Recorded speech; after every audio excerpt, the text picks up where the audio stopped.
Donc, bonjour à toutes et à tous. Merci de participer à ce webinaire consacré aux dernières recommandations en nutrition du jeune enfant de 0 à 3 ans. Ce webinaire vous est proposé par l'association du pain sur la planche en lien avec la SRA Nutrition des Pays de la Loire.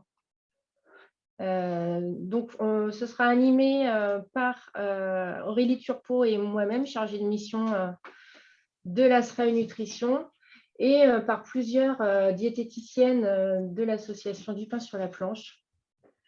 Donc voilà, les différentes intervenantes de ce webinaire seront Laurence Grégoire, Gaëlle Lacoste et Dominique Truffert, diététicienne de l'association du pain sur la planche. Donc on va vous donner quelques consignes pour le bon déroulé du webinaire. Donc effectivement, pendant ce webinaire, votre micro et votre caméra sont coupés pour améliorer la qualité de la visio. Pendant le webinaire, vous pouvez lever la main pour utiliser votre micro à cet endroit-là.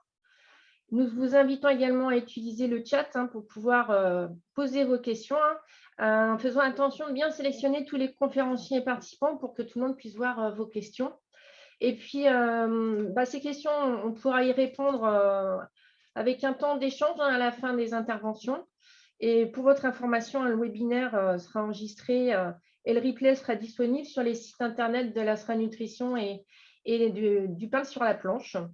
Donc voilà, je vais vous présenter en quelques phrases la SRA Nutrition. Nous sommes donc une association employeur qui a été créée en janvier 2016. Nous sommes financés par l'Agence régionale de santé des Pays de la Loire. Et nous avons pour mission principale d'animer et accompagner le réseau des acteurs de la nutrition de la région. Si nous avons plus de 1000 adhérents en 2022. Quand on parle d'acteurs, c'est vraiment au sens large. Ça peut être aussi bien des établissements, des professionnels libéraux, des collectivités, la restauration collective et également les professionnels de la petite enfance. On est sur 3 champs d'intervention à la SRA Nutrition, à la fois la promotion de la santé en nutrition avec les 2 volets, alimentation et activité physique, mais également sur le surpoids, obésité et sur la dénutrition. On a une équipe de 11 salariés et on est basé à Nantes.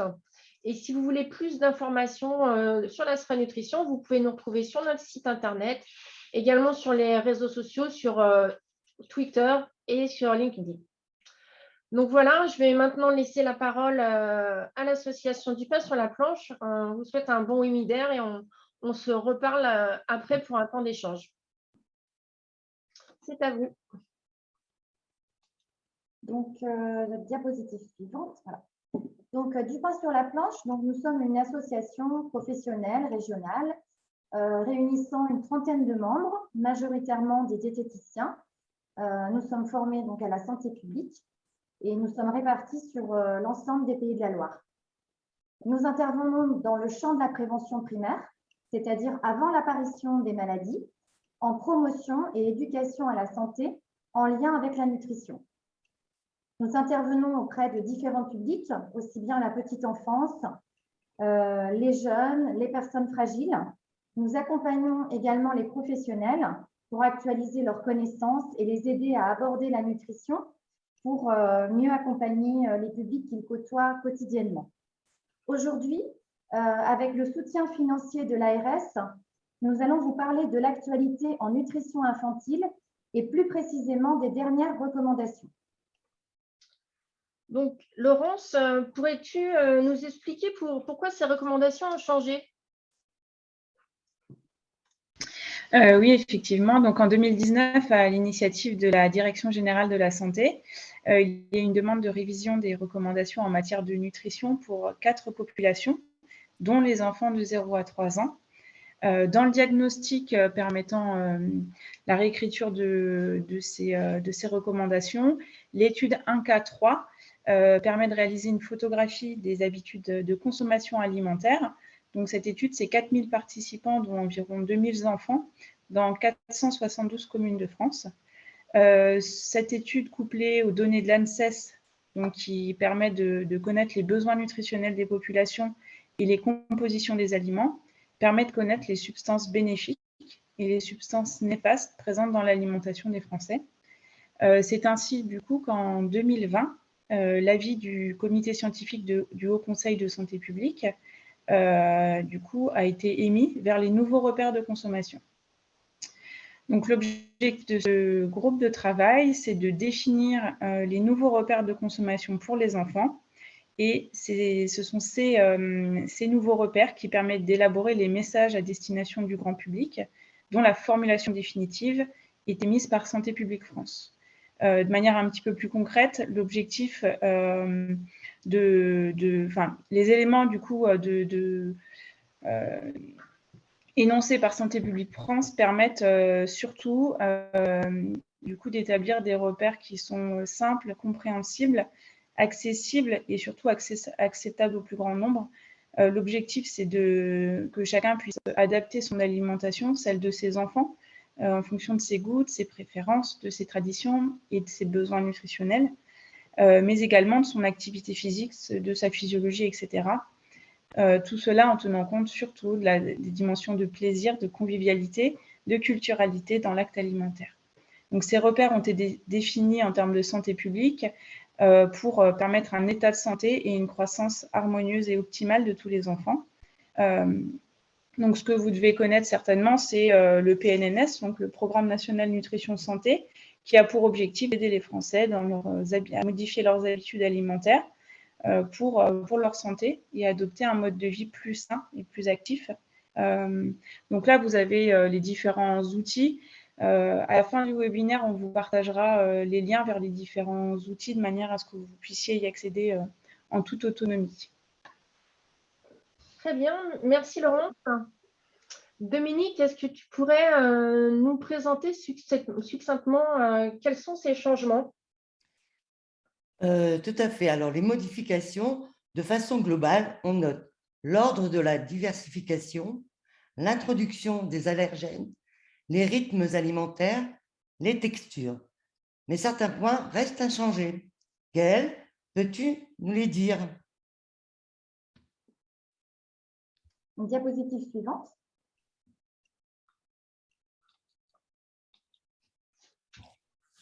Donc, le lait, ça va être la base de l'alimentation des 0-3 ans.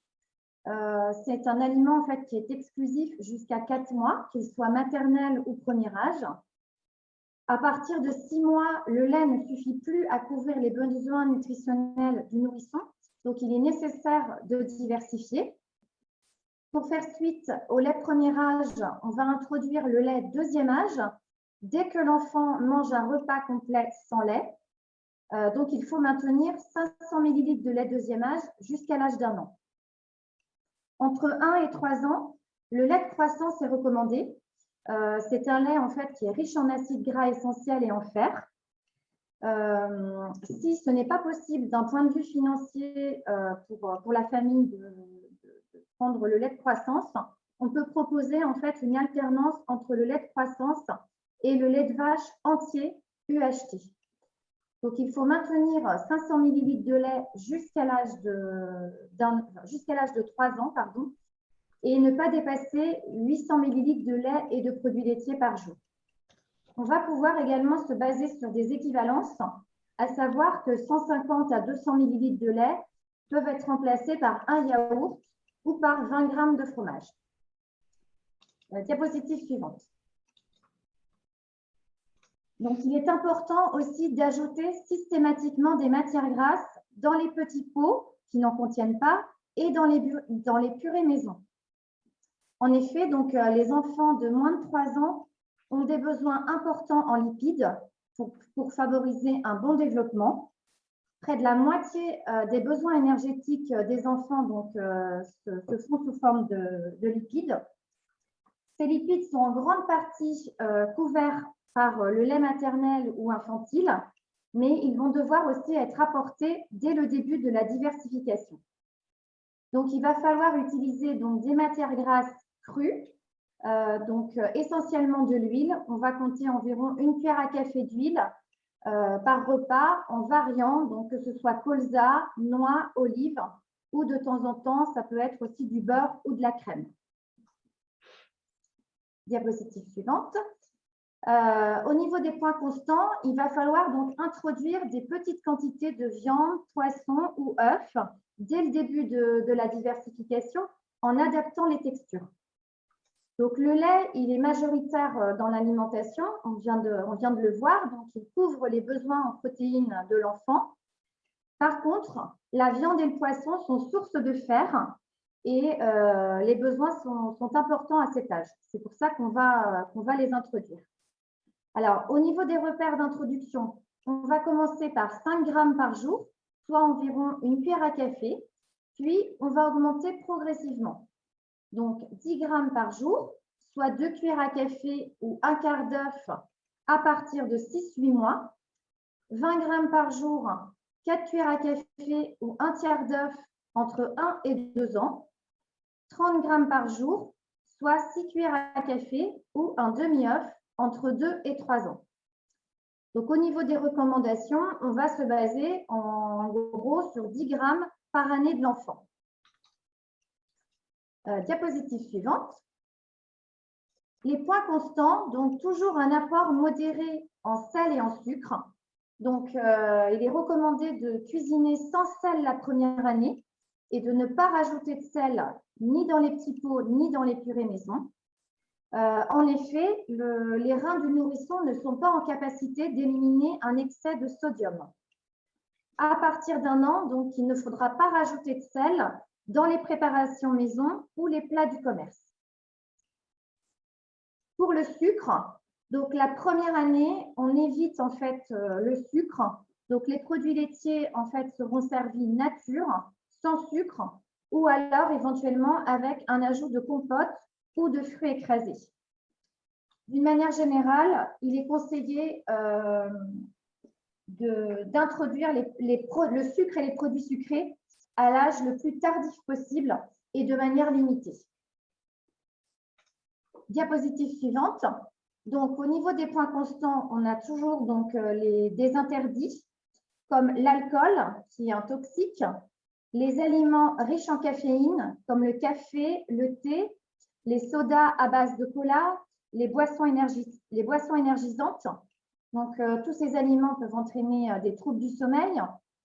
On va également éviter les aliments d'origine animale servis crus, comme le lait, la viande, le poisson, les œufs, telles que les préparations comme les mousses au chocolat ou la mayonnaise, les coquillages.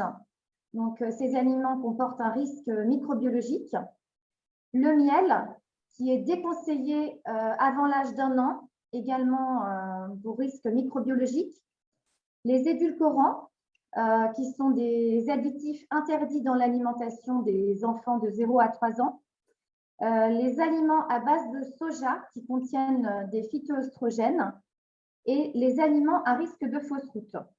Donc, les petits aliments qui sont durs et ou ronds qui résistent à l'écrasement, tels que les fruits à coque comme la noisette, la cacahuète, mais également les grains de raisin, les tomates cerises et les morceaux de pommes crues.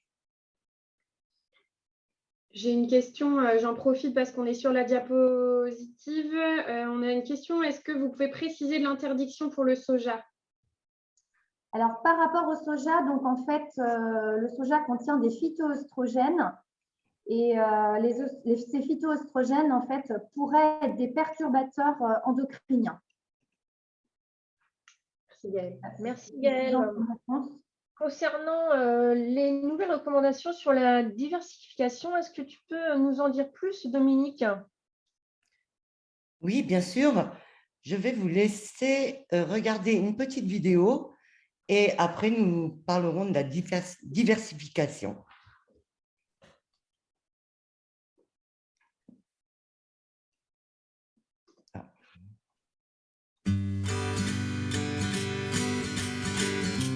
Quels sont les bons réflexes pour donner à manger à son bébé? À partir de 4 mois, vous pouvez proposer à votre bébé toutes les familles d'aliments sous forme de purée lisse. Volailles, légumes, œufs, pommes de terre, lentilles, etc. Afin de pouvoir bien observer votre enfant et le nourrir confortablement, positionnez-vous face à lui. Proposez-lui toujours la cuillère par le bas pour éviter les fausses routes. Par exemple, il vaut mieux ne pas faire l'avion.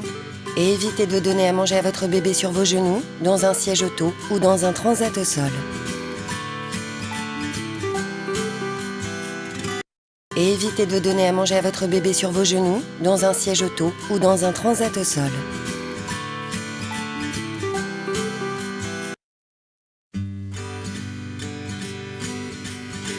Dois-je laisser... Voilà. Donc, Merci Dominique. oui, la diversification commence entre 4 et 6 mois. C'est le bon moment pour commencer ce que l'on appelle la diversification alimentaire. Bébé peut découvrir à son rythme toutes sortes d'aliments, en purée et compote bien lisses au début. On peut commencer par une cuillère à café dans le biberon. Aujourd'hui, on sait qu'un bébé peut commencer à découvrir toutes les familles d'aliments entre 4 et 6 mois, y compris les aliments qui peuvent provoquer une allergie. La diversification alimentaire se fait aussi en fonction des habitudes alimentaires de la famille. On peut aussi introduire les fruits secs qui sont très intéressants pour la santé. Donc, les fruits secs, ce sont les lentilles, les pois chiches, les haricots secs. Il faut bien les cuire et les mettre en purée très lisse. Ils sont riches en fibres, en fer et en protéines. Ils sont conseillés à tous les âges. Donc, aussi, on a l'introduction des allergènes. Et il y a des nouvelles recommandations. Une introduction trop précoce, mais aussi trop tardive, est néfaste à l'acquisition de la tolérance pour l'allergène et facilite le développement de l'allergie.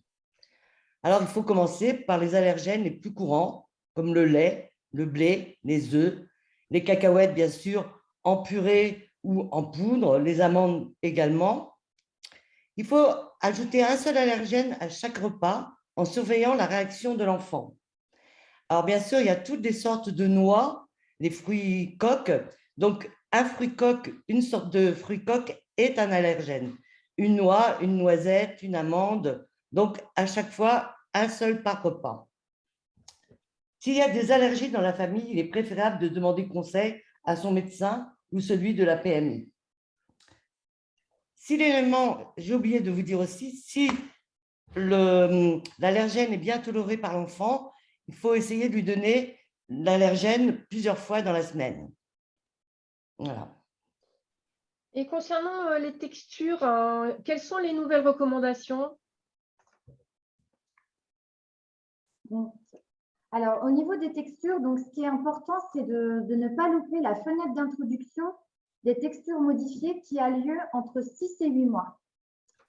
Donc, il va falloir en fait repérer les signes qui nous montrent que l'enfant est prêt à passer à une texture autre que lisse. Donc, par exemple, si un enfant avale des purées lisses et épaisses sans problème, s'il maintient sa tête et son dos droit dans sa chaise, s'il fait des mouvements de mâchonnement quand il porte quelque chose à sa bouche, s'il est capable de tenir un aliment dans sa main et de le porter à sa bouche, il cherche en fait à se nourrir seul, ou bien s'il se montre intéressé par le repas. Par exemple, il essaie de prendre des aliments dans l'assiette de ses proches. Donc, en fait, il va falloir faire évoluer les textures. Donc, entre 4 et 6 mois, on aura une texture lisse sous forme de purée ou de compote. Entre 6 et 8 mois, on va proposer des aliments hachés ou écrasés grossièrement à la fourchette sous forme de purée granuleuse. Donc, ça pourra être des purées dans lesquelles on ajoute du riz cuit, des petites pâtes, de la semoule, de la volaille, de la viande bien cuite, du poisson ou bien des œufs hachés. À partir de 8 mois, on va proposer des morceaux mous qui sont fondants. Donc, les signes, en fait, ça va être des aliments en fait, qui vont s'écraser facilement entre la langue et le palais, ou alors qu'on va pouvoir écraser facilement entre deux doigts. Donc, par exemple, des fruits très mûrs, des légumes bien cuits, des petites pâtes, de la banane, des rondelles de banane, des fromages mous. À partir de 10 mois, on va pouvoir proposer des morceaux à croquer et à mâcher avec les dents. Donc, par exemple, des petits dés de jambon, des petits morceaux de viande, des légumes crus coupés en bâtonnets. Lors de cet apprentissage, il est utile en fait de laisser l'enfant toucher les aliments avec ses mains avant de les porter à sa bouche. En effet, la manipulation avec les mains d'un aliment de texture particulière pourrait également favoriser l'acceptation de cette texture. Merci Gaëlle. Laurence, parmi les autres changements, en quoi les rythmes sont-ils concernés?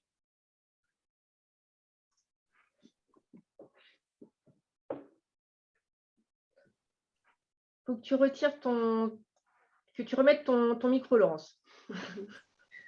On recommence. Effectivement, parmi les autres nouveautés, du coup, ce qui a été émis, c'est que le repas doit répondre aux sensations de faim de l'enfant et l'alimentation doit rester à la demande. L'objectif, c'est de préserver les capacités d'autorégulation de l'enfant. Et du coup, en conséquence, c'est plutôt à l'adulte d'adapter son comportement en fonction des signaux de faim et de rassasiement. Les sentiments des bébés est authentique en fait à la naissance et elle n'est pas influencée par son environnement ou par des expériences antérieures. On peut se rappeler parmi les signaux de faim les pleurs, les mouvements excités des bras, des jambes, la bouche qui s'ouvre quand le biberon approche ou bébé qui porte des choses à la bouche. Et parmi les signaux de rassasiement, on va avoir un bébé qui s'endort au biberon, un rythme de tétée qui ralentit ou un bébé qui arrête de téter, qui montre des signes de refus. Voilà. On peut aussi se rappeler que c'est important de distinguer les pleurs de faim des autres pleurs, comme les reflux, les douleurs, les pleurs de décharge ou un certain inconfort. Forcer l'enfant à finir son biberon ou son assiette, en fait, va à contrario perturber cette capacité d'autorégulation qu'a l'enfant, puisque l'enfant pourrait suivre un signal extérieur si on le pousse à finir son assiette. C'est important de se rappeler que l'appétit d'un enfant peut varier d'un jour à un autre, un peu comme pour un adulte, et qu'effectivement, un repas non terminé, ce n'est pas du gaspillage alimentaire. En conclusion, il y a cette notion de partage de responsabilité qui a été mise en avant par les scientifiques en disant que le parent est responsable de la qualité des aliments qu'il présente à l'enfant, dans les groupes d'aliments, etc., dans tout ce qu'on s'est dit tout à l'heure, et que l'enfant, lui, va être responsable plutôt des quantités qu'il va manger. Et ensuite, à partir de 1 an, on va pouvoir petit à petit l'amener sur un rythme recommandé qui est un rythme de grand, de petit déjeuner, goûter et dîner, pour lui permettre de prendre de bonnes habitudes assez tôt, éviter de proposer des aliments en dehors des heures de repas, même s'il n'a pas beaucoup mangé pendant le repas. Et ça permet aussi à l'enfant de participer à la vie de famille, à la convivialité, au partage, et plus tard de se caler au rythme de l'école. Je veux bien la diapo d'après. C'est important également de se rappeler que c'est quand même nécessaire d'identifier les autres troubles, comme on va parler du trouble de l'oralité, des reflux ou des obstacles digestifs, en restant quand même attentif. Les courbes staturo-pondérales resteront quand même à surveiller largement chez des enfants qui sont petits mangeurs, voilà. Et puis, en tant que professionnel, nous, on attire vraiment votre attention sur les familles à alimentation particulière. On peut se rappeler les familles qui ne consomment pas de viande, qui ne consomment des aliments sans gluten, sans lactose, des aliments crus. L'objectif, c'est de redoubler de vigilance face à ces populations-là et d'accompagner de manière très personnalisée avec une grande écoute les parents pour garder le lien avec le professionnel, quoi qu'il arrive.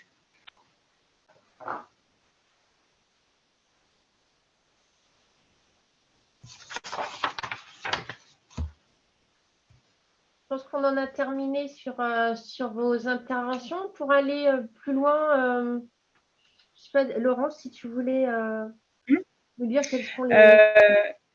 Du coup, j'ai vu qu'il y avait certaines questions dans le chat par rapport à la mise à disposition d'outils. Ces outils-là, ils vont pouvoir aussi vous servir avec vos publics et même pour vous. Donc, tout d'abord, il y a les 2 petits livrets qui sont en bas, du coup, à gauche. Le livret pas à pas, votre enfant mange comme un grand. Et puis, à table, tout le monde. Donc, le premier, c'est le livret de Santé publique France qui reprend les recommandations. Voilà, avec du coup les différents sujets qu'on a abordés. Et puis le second, c'est le livret plutôt sur les notions de posture à adopter face aux parents. Au centre de ce livret-là, vous avez un tableau de recommandations alimentaires qui est plus bon, qui correspond aux anciennes recos. Donc, faut juste voilà, pas tenir compte de ce petit tableau-là. Mais pour ce qui est du reste, sur la notion de posture, comment accompagner des assistantes maternelles qui auraient des questions des parents ou qui constateraient des choses, c'est un livret qui est intéressant. Donc, en cliquant en fait sur, quand vous aurez accès au PowerPoint, à la présentation, vous pourrez cliquer sur tous les liens pour pouvoir obtenir une version informatique des supports. Moi, je vous invite aussi à aller sur le site Manger Bouger, qui est une mine d'informations pour toutes les populations d'ailleurs, pas seulement pour les enfants. Ensuite, vous allez retrouver la vidéo que tu pourras peut-être en reparler, Anne-Cécile, sur l'éveil sensoriel qui est dispo sur votre site, l'Asra Nutrition. Et puis, tout plein d'autres vidéos sur la diversification alimentaire, comme celle qu'on a montrée tout à l'heure, sur du coup, le site Santé publique France sur leur chaîne YouTube. Voilà. Et puis surtout, du pain sur la planche au sein de la région Pays de Loire peut aller à la rencontre des assistantes maternelles, des animatrices de RAM pour vous accompagner sur ces sujets-là de manière individualisée et en fonction de ce que vous faites déjà. Voilà, de manière enfin voilà, il vous suffit en tout cas de nous solliciter si vous en avez besoin et une des diététiciennes du secteur pourra vous accompagner. Merci Laurence. Avant qu'on passe aux questions, juste vous donner quelques informations, quelques dates. Donc voilà, comme on vous a indiqué dans le chat, hein, il y a eu plusieurs questions, un sujet. Donc le webinaire d'aujourd'hui, il sera bien en replay sur les sites de l'Asra Nutrition et du pain sur la planche. Vous recevrez un mail qui vous indiquera le lien pour pouvoir y accéder. Deux autres informations. Donc on a un webinaire collectivité locale et petite enfance qui est organisé le 2 juin prochain à 11 h avec des témoignages d'actions qui sont menés auprès des collectivités par l'association du pain sur la planche. Donc, ça sera dans la continuité ce que vous venez d'entendre, un bon complément. Et puis actuellement, on est en train de tourner une vidéo autour de l'activité physique du petit enfant, en parallèle à ce qu'on avait pu réaliser avec la vidéo sur les ateliers d'éveil alimentaire qui ont été évoqués par Laurence dans la précédente slide. En effet, l'alimentation, tout comme l'alimentation, l'activité physique est essentielle à la santé physique, au développement, au bien-être du petit enfant. Donc, pour nous, ça paraissait très important qu'une vidéo puisse être proposée aux professionnels de la petite enfance, notamment sur cette thématique. Et donc, cette vidéo sera diffusée prochainement. Elle est en train d'être finalisée. Voilà pour ces quelques informations. Je vois qu'il y a eu quand même pas mal de questions qui ont été posées sur le chat. Donc, peut-être on peut les reprendre, Aurélie, dans l'ordre, ou peut-être tu en as sélectionné. Alors, j'en ai pas sélectionné, je pense qu'on va pouvoir toutes les passer. Hein. L'idée, c'était aussi de pouvoir échanger avec vous. Par rapport au soja, juste pour terminer, la première question était vraiment...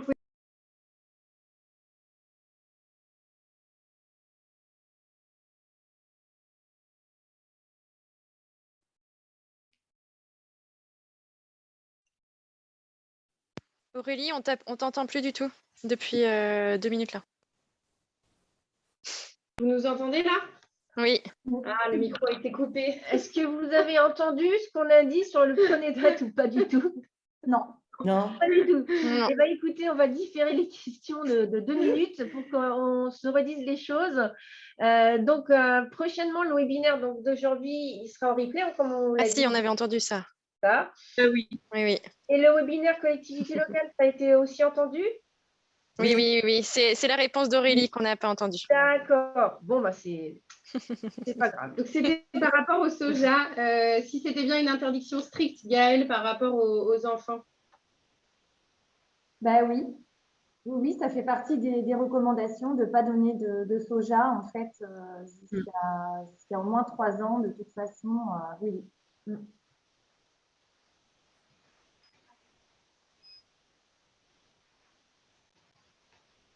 De nouveau, on vous entend plus. Ah, vous m'entendez là? Oui, ça y est. Maintenant, qu'est-ce qui se passe? Merci. Il y avait une autre question par rapport aussi aux conseils concrets en cas d'enfants végétaliens. Quels conseils on pouvait donner aux parents concrètement? Laurence, tu en as un petit peu parlé rapidement. Mais Moi, je pense qu'il faut vraiment se donner un temps d'échange avec les parents sur vraiment faire le tri dans les aliments déjà qu'il y a à la maison et qu'il n'y a pas. Il faut essayer quand même d'insister sur le fait que la protéine animale est très importante dans le développement de l'enfant et qu'elle contient des protéines qui ne se retrouvent pas ailleurs. Sans imposer, parce que c'est vraiment ça l'idée, c'est d'avoir une posture quand même en laissant la place quand même au choix de chacun. Maintenant, l'alimentation végétalienne ou végétarienne ne couvre pas les besoins nutritionnels d'un enfant.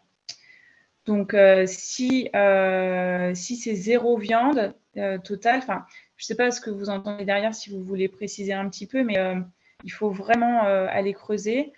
Et en tout cas, les recommandations sont plutôt de l'ordre effectivement, de la paume de la main, de 10 grammes de viande, poisson ou œuf, et au moins les produits laitiers. Je ne sais pas, Gaëlle, si tu voudrais, toi, compléter avec peut-être l'expérience que tu as aussi. Excusez-moi, la question, c'était quoi la question de départ? Par rapport aux parents qui seraient végétariens, végétaliens, voilà, comment les accompagner? On est d'accord pour se dire que… Végétarien, c'est vrai que ça semble moins gênant parce qu'il y aura quand même, j'allais dire, les produits laitiers qui vont quand même prendre le relais sur les protéines. Végétalien, c'est quand même assez compliqué en fait. C'est compliqué, végétalien, ouais. Juste pour il y a quand même un risque de carence et c'est vrai qu'après, on est obligé d'avoir recours presque à une supplémentation en fait. Juste pour préciser, quand on parle de végétalien, je ne sais pas si ça parle à tout le monde, mais quand on parle de végétalien ou de personnes véganes, c'est vraiment, on exclut tous les produits qui sont d'origine animale de l'alimentation. Donc, ça va de la viande, du poisson, des œufs, mais aussi les produits laitiers. Donc, tout, en fait, ce qui est issu des produits animaux, alors que quand on parle de repas végétariens, là, on va surtout supprimer la viande, le poisson, mais on va garder les œufs, les produits laitiers. Donc là, ça reste quand même plus diversifié par rapport à quelqu'un, à des parents qui mangent vraiment aucun produit d'origine animale. Donc sur les équivalences de viande, poisson et œufs, on les avait, je ne sais pas si on les avait mises tout à l'heure, mais ça a des équivalences au poids en fait. Voilà, pour ce qui est d'un œuf par exemple, c'est je ne sais pas si on peut revenir sur la slide des protéines, en tout cas des apports en viande, poisson et œufs. Ça permet de se reparler concrètement de ça. 100 grammes de viande égale un demi-œuf. Ouais, les équivalences, elles sont notées là. Donc, vous pouvez reprendre ça de manière très précise en rendez-vous avec les parents pour qu'ils puissent aussi faire leur choix et pas se sentir coincés, hein, toujours dans cette notion de posture. C'est important. Donc, si effectivement, il n'y a pas la viande, il y a toujours les deux autres. Il y a toujours un risque de manque de fer. Maintenant, les laits de croissance permettent de couvrir. Donc, si on arrive à pousser les parents à continuer le lait de croissance jusqu'aux 3 ans, c'est un plus aussi de manière très concrète. Je ne sais pas si ça répond. Après, je pense qu'il faut éventuellement un avis médical aussi pour voir voilà, quel est le niveau de fer chez l'enfant pour s'assurer qu'il n'y a pas de carence en fait. Qu'il n'y ait pas d'anémie. Par rapport aux végétaliens, le risque, c'est un manque de vitamine B12, donc ça paraît quand même compliqué d'équilibrer l'alimentation sur un régime végétalien. C'est un travail de plusieurs professionnels qui travaillent ensemble, je pense, qui va permettre d'accompagner la famille. C'est un ensemble, oui.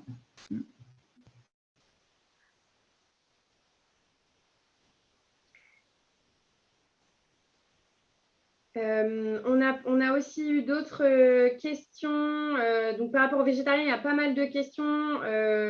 Parce qu'il y a dans certaines cuisines centrales, les repas végétariens sont mis en place pour les enfants de 4 mois à 3 ans. Donc, c'est-à-dire qu'on remplace les protéines d'origine animale par des protéines d'origine végétale, où là, ça va être intéressant, vous le disiez, pour varier les sources de protéines et puis introduire les légumes secs.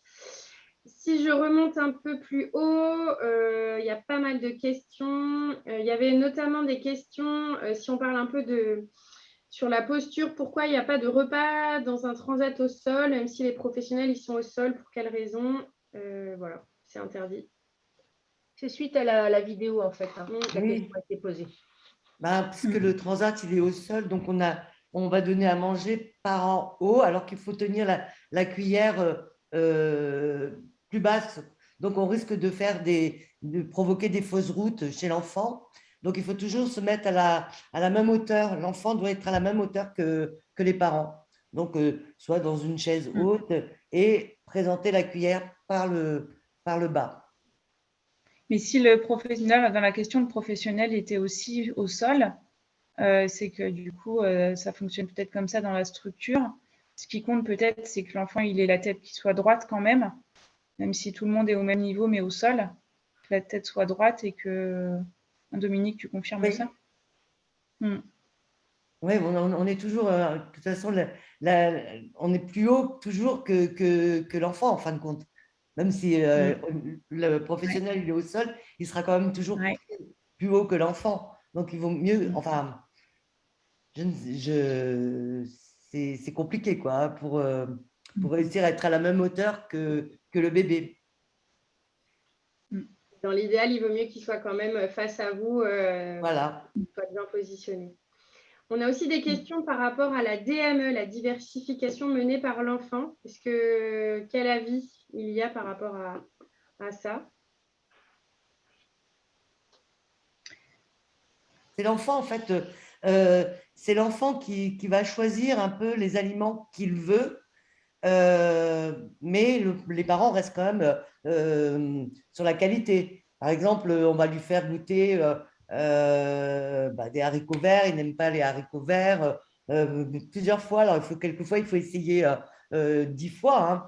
Mais si vraiment au bout de 10 fois, il ne réussit pas, bon, la qualité, on va remplacer les haricots verts par un autre légume vert.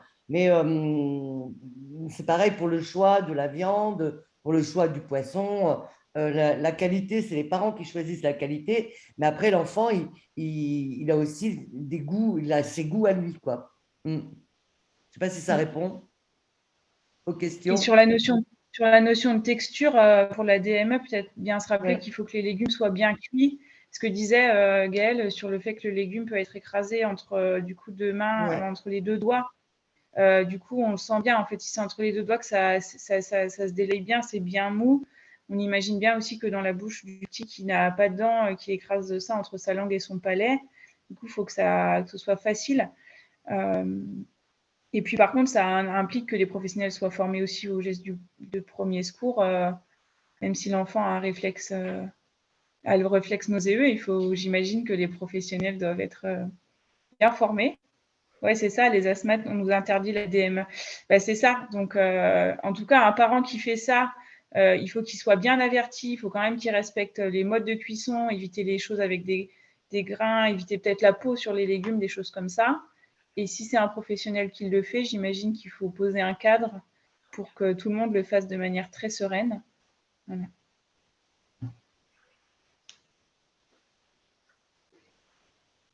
Merci. N'hésitez pas si vous avez d'autres questions. On a pas mal de questions aussi par rapport au sucre. À quel âge les parents peuvent-ils proposer du chocolat ou des desserts à base de chocolat, ou encore sur les yaourts aux fruits, à partir de quel âge ils sont autorisés? Alors, juste avant, il y a une question. Quel est l'intérêt de la DME finalement? Parce qu'on était sur la DME et là, il y a une question qui vient d'arriver.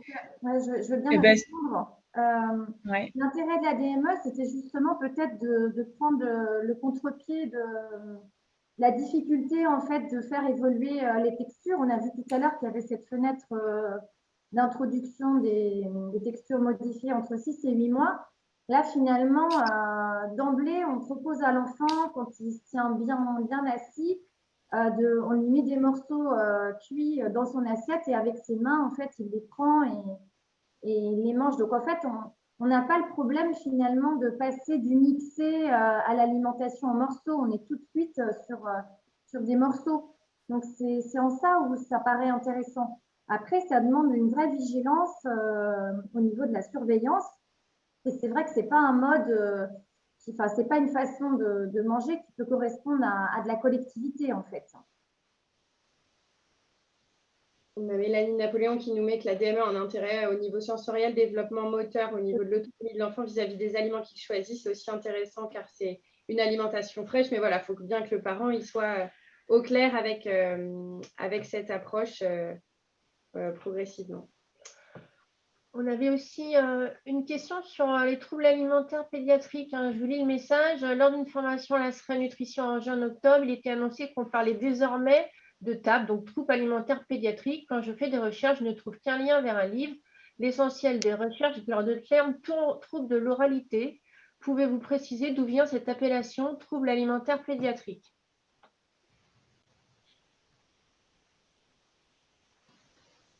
Je ne sais pas si vous avez l'info, mais j'ai ma collègue Marine qui vient de nous envoyer un lien. Les troubles alimentaires pédiatriques, ça n'a pas de définition universelle en tant que telle. Ça nécessite une évaluation, un traitement sur 4 domaines. Je lis en même temps, je suis désolée. Les troubles de l'alimentation, ils nécessitent une évaluation et un traitement complet de 4 domaines étroitement liés et complémentaires. Donc, c'est les systèmes médicaux, psychosociaux et qui sont basés sur les compétences alimentaires et les complications nutritionnelles associées. Donc, c'est que ça va bien plus loin finalement que les troubles de l'oralité où on peut peut-être parler que de la bouche, alors que finalement, les troubles de l'alimentation, ça va être de manière peut-être plus globale. Après, ça met peut-être du temps à rentrer dans les mœurs. Je ne sais pas.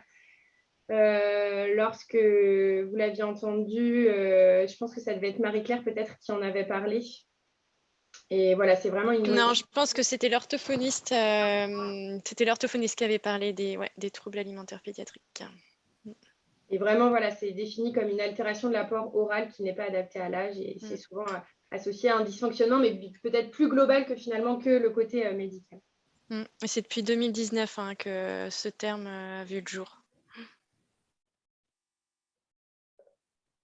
Merci Marine.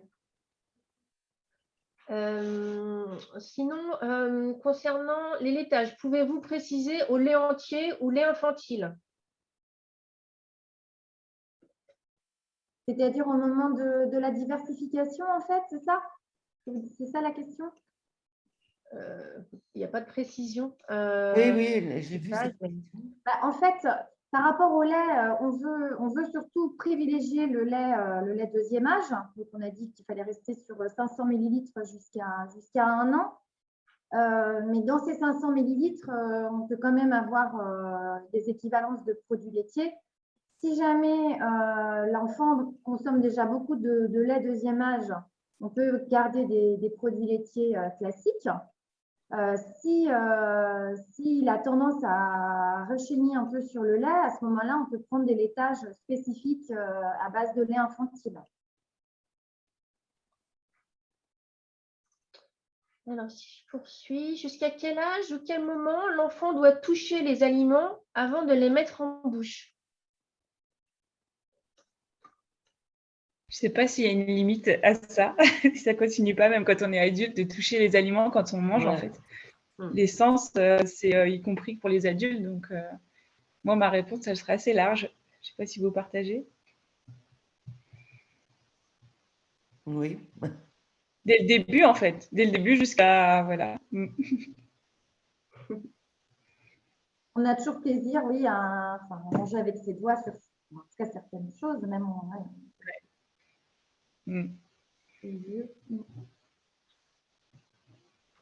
Après, il y avait des questions.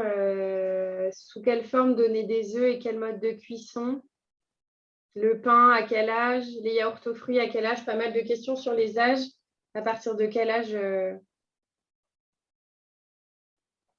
Pour les œufs, c'est vrai qu'on a dit dès le début de la diversification. Après, c'est vrai que ça va être des œufs bien cuits, donc puisqu'on ne veut pas d'œufs crus au niveau risque microbiologique.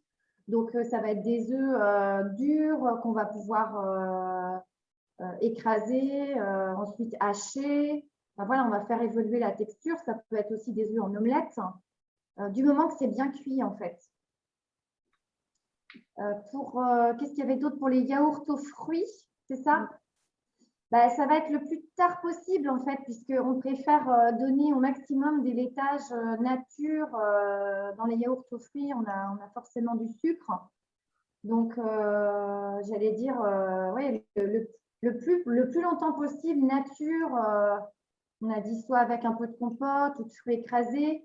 Après, petit à petit, on pourra peut-être rajouter un petit peu de sucre, mais ce sera toujours moins sucré de rajouter un peu de sucre nature, enfin un peu de sucre plutôt que de prendre des yaourts aux fruits directement. Donc, c'est difficile de donner vraiment un âge, mais les choses les plus naturelles le plus longtemps possible. Merci. On a une question aussi sur les épices. Vous avez parlé du sel et du sucre. Qu'en est-il pour les épices? À quel moment est-il conseillé de les introduire?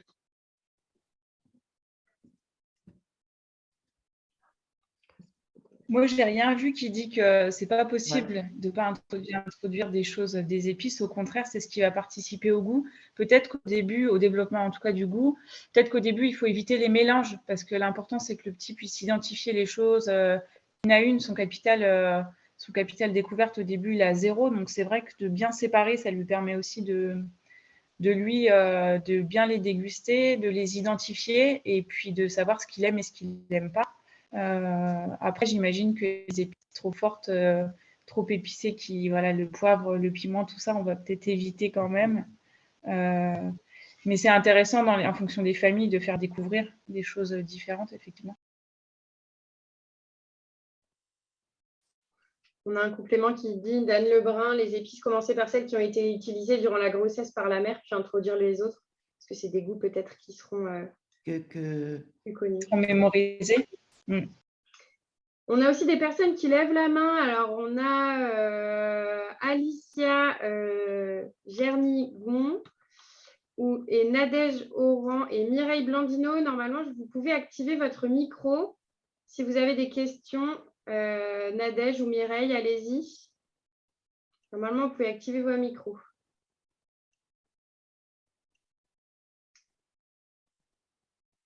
C'est en bas à gauche, vous devez avoir un petit micro.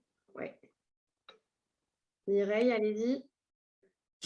Alors, en fait, moi, j'avais déjà eu ma réponse, en fait. C'était par rapport... C'est vrai que nous avons la cuisine centrale qui nous prépare des repas végétariens.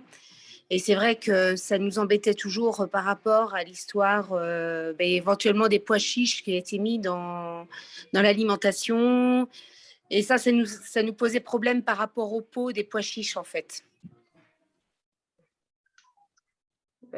Parce que c'était pas bien La texture n'est pas assez lisse. Pardon? C'est que la texture n'est pas assez lisse, c'est ça? Disons que ce qu'on nous propose, nous, en fait, c'est carrément comment l'adulte peut le manger. Et en fait, par rapport à l'élaboration du repas mixé, c'est très compliqué par rapport à chez nous, puisque après, on n'a pas le droit de remixer les aliments actuellement.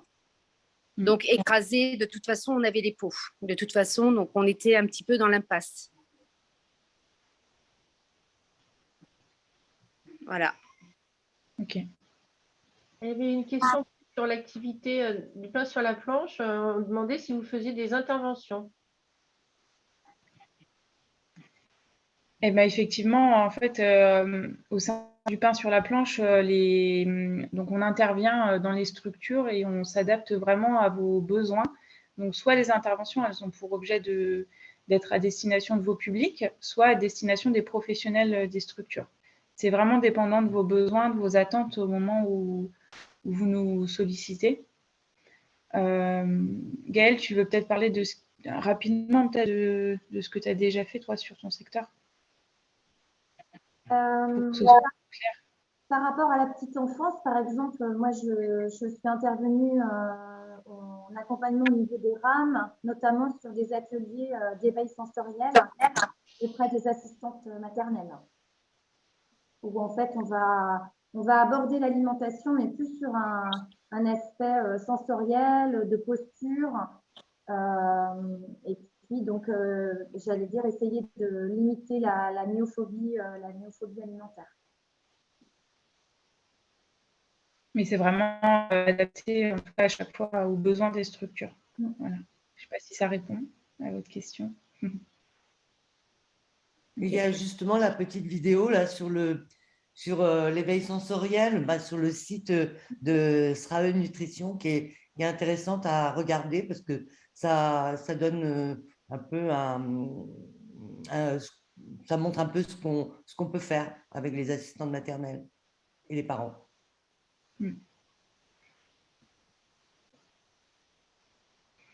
On a toujours des questions qui nous parviennent. Donc, voilà, les sujets font vraiment débat. De notre côté, nous demandons aux parents de tester 3 fois l'aliment avant de l'introduire sur notre structure, notamment pour les risques allergiques, la connaissance du goût et la tolérance digestive. Est-ce toujours d'actualité? Non.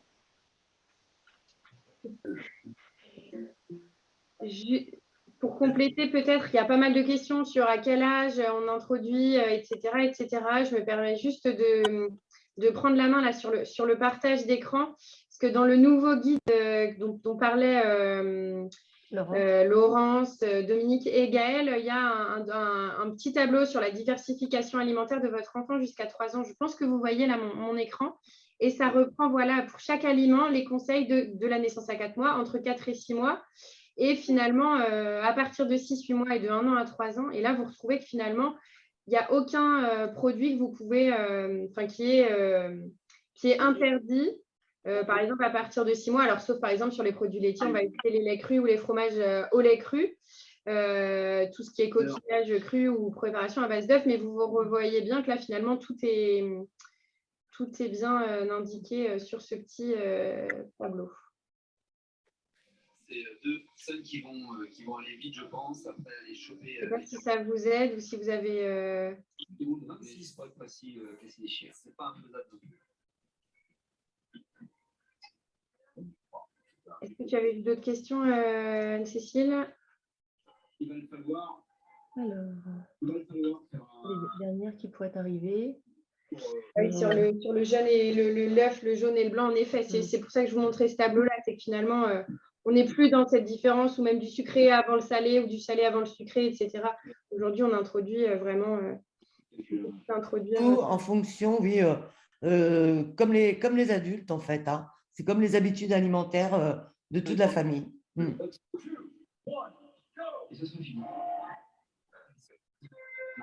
Et peut-on donner de l'épargne à un enfant de 2 ans qui est régulièrement constipé et combien en quantité? Tu veux mettre un peu moins fort, Joël, s'il te plaît?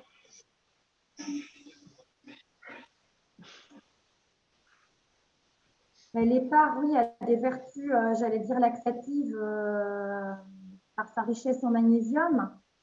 Après, quelle quantité donner précisément, je ne saurais pas dire. Je pense qu'on peut, voilà, on peut donner. On peut donner, oui, mais occasionnellement, quoi, quand il y a vraiment des constipations.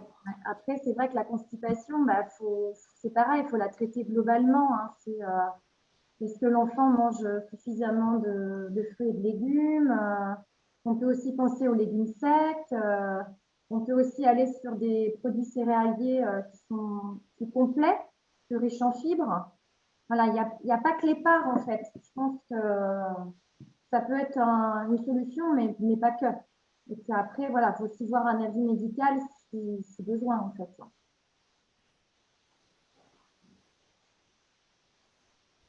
Il y a des questions qui sont un petit peu spécifiques. Hein. Que pensez-vous du skyr? Je ne sais pas si tout le monde connaît le skyr. C'est des boissons scandinaves riches. C'est pas plutôt un produit laitier riche en protéines? C'est un produit laitier. Oui. Je n'ai pas précisé, oui, un produit laitier. Je n'ai pas spécialement d'avis là-dessus. Bah ouais, si l'enfant le tolère bien et qu'il est consommé à la maison, voilà. D'un point de vue digestif, s'il le tolère bien, il me semble que c'est au lait entier. Peut-être éviter les versions allégées, justement. Tout à l'heure, on parlait qu'il fallait absolument que les laits soient des produits laitiers au lait entier pour leurs apports en calories, en vitamines. Donc, privilégier des skyrs au lait entier et puis tester la tolérance du petit. Voilà. Est-ce qu'il y a d'autres personnes qui ont levé la main, qui souhaiteraient prendre la parole?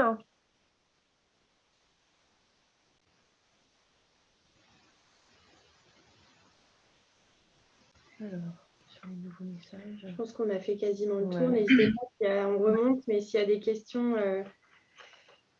je pense qu'on a Il y a quasiment... des questions sur la quantité. Quantité de purée, quantité de compote, selon les âges. J'ai pas vu. Ouais, c'est les derniers messages. Ouais. Allez-y. Ouais.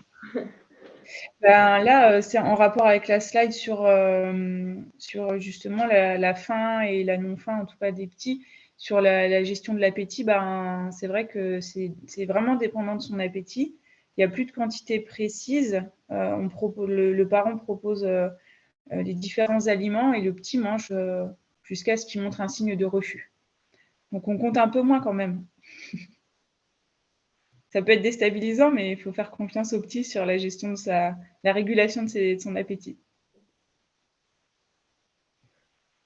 Il y avait les aliments complets. Je ne sais pas si ça fait partie des choses qui sont dans le tableau. La diversification alimentaire aussi. Ça fait partie des nouveautés, en fait, justement, de pouvoir proposer des produits céréaliers complets, même, on va dire, dès le début de la diversification. Donc, c'est vrai que c'est un peu déstabilisant. Après, il faut vraiment commencer avec des toutes petites quantités pour ne pas jeter l'intestin quand même. Et voir la tolérance, ouais. La tolérance digestive, c'est ça. Très bien. Je vois qu'il est, il est 15 heures. C'était l'horaire qu'on s'était fixé. Alors, pour répondre aux questions qui sont revenues plusieurs fois, oui, vous pourrez avoir une attestation. Et oui, le support sera disponible, le support du pain sur la planche qui vous a été présenté. Donc, on vous remercie tous pour votre participation puisque vous étiez plus d'une centaine. Donc, on est très content que ce sujet vous ait autant interpellé. Vous pourrez recevoir, donc, comme vous l'avez dit, le replay prochainement. Merci également à nos intervenantes de l'association du pain sur la planche. Et voilà, on vous souhaite un très bon après-midi et à bientôt.